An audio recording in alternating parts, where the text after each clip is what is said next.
আপনার নাম কি? আমার নাম হাসিনা বেগম। আপনি বাসা কোথায়? ধর্মপাড়া চাপড়াই না। আপনারা এখানে কি জন্য আসতেন?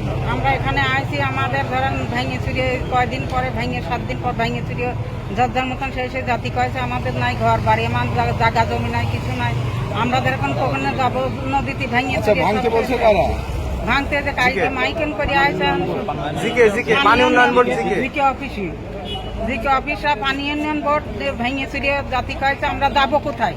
আমাদের তো জায়গা থাকার দরকার আছে, আমাদের জায়গা নাই, জমি নাই, ঘর নাই, দুয়ার নাই। আমার বিধবা মানুষ, আমরা আমাদের সংসারই চালা খাতে পারিনি। আমরা আমার নদী ভাঙনে আমরা চলে যেতে পারিনি, আমার চলাফেরার গতি নাই। আমরা গ্রামের একটি প্রতিষ্ঠান, সেখানে যে উচ্ছেদ দিয়ে করেছে, আমরা ইতিপূর্বে লিজ নিয়েছি, 2008 সাল থেকে লিজ নিয়েছি। আর আমাদের এই বাজারের বয়স 71 সাল থেকে, প্রায় 55 বছর বয়স। 55 বছর ওখানে অনেকেই ব্যবসা বাণিজ্য করে আসছে। আমরা 2008 সাল থেকে নিয়মিতভাবে লিজ দিয়ে আসছি। এতদিন 54 বছর ধরে চলতেছে আপনাদের দোকানগুলো, এতদিন ভাঙে নাই, উচ্ছেদ করে না, এখন হঠাৎ করে উচ্ছেদ করা। আমরা এটাই বুঝতে পারতেছি না যে আমাদের কেন যে এই 54 বছর পরে এসে এখন আমাদের এই উচ্ছেদ করতে চাচ্ছে।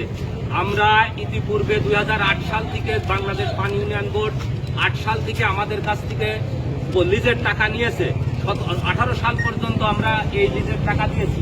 18 সালের পরে 50,000 বছর বাড়ি আছে, তারা অসহায়, তাদেরকে ভূমিহীন, তারা যদি এখান থেকে চলে যায় তারা কেমন করে করবে, তারা চাষবাস করবে।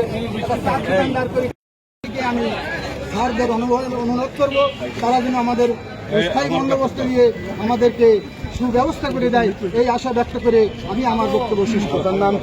আমার নাম মোহাম্মদ শরীফুল ইসলাম, বাসা পাহাড়পুর, বাজার এবং চাপড়াই।